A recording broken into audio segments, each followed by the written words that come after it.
Needless to say, this morning is an absolute gigantic day in Nebraska. There's so many people here that we want to thank for having the courage to stand up as we sign LB89 into law, Stand with Women Act.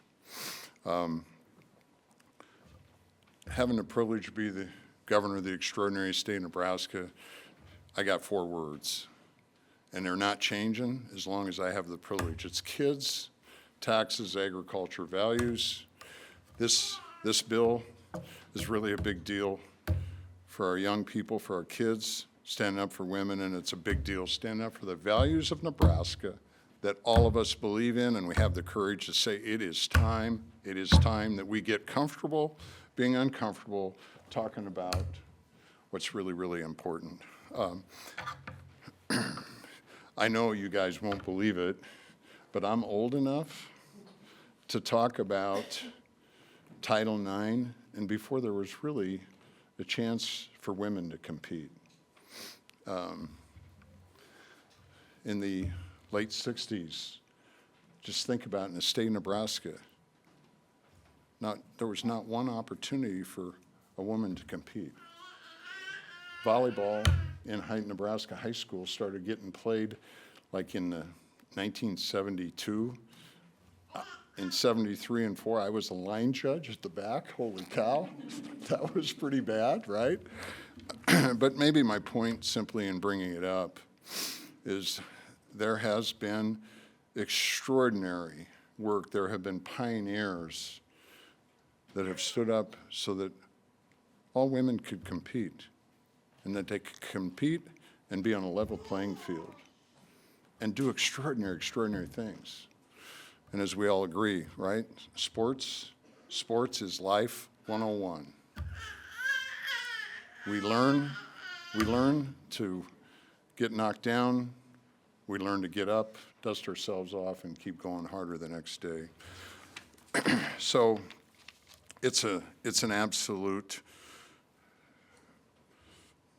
big day to be able to sign LB89 and make sure that we simply have a fair playing ground.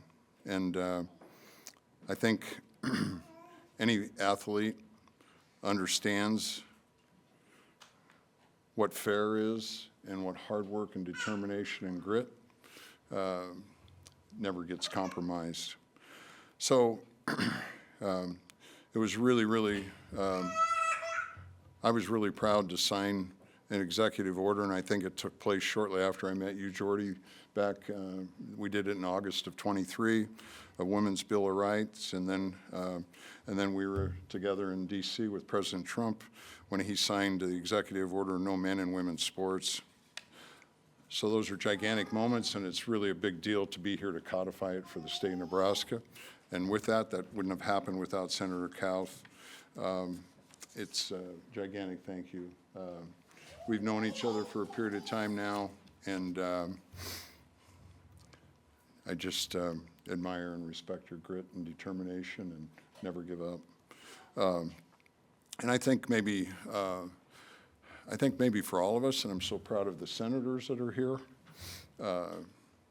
Yesterday, we got to recognize Jordy for her extraordinary accomplishments. Although you're still mad as heck you're not playing yet. Next year you will be. But Jordy was asked about taking some flack for standing up. And her comment was just absolutely brilliant. And all of the people here think the same thing. She just simply said, you know, if you stand up for what you believe, you don't have to worry about anything. I can assure you, as long as I have the privilege to be governor, I pray to God to do his will. Going to be 100% positive, not going to play politics, going to stand up for what we believe in. If you do that, you can't go wrong.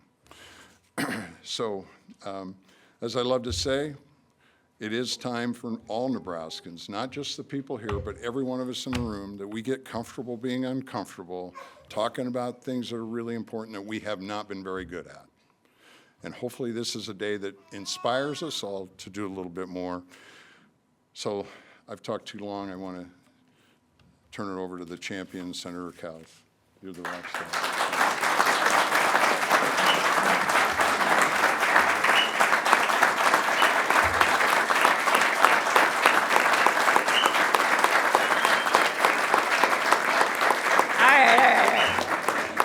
We have a lot to get through, and I have a very long list. I told Laura Strimple in the governor's office. It keeps getting longer.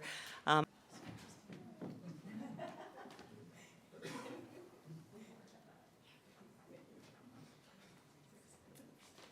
fourth formal signing goes to welcome home Jordy Bowman.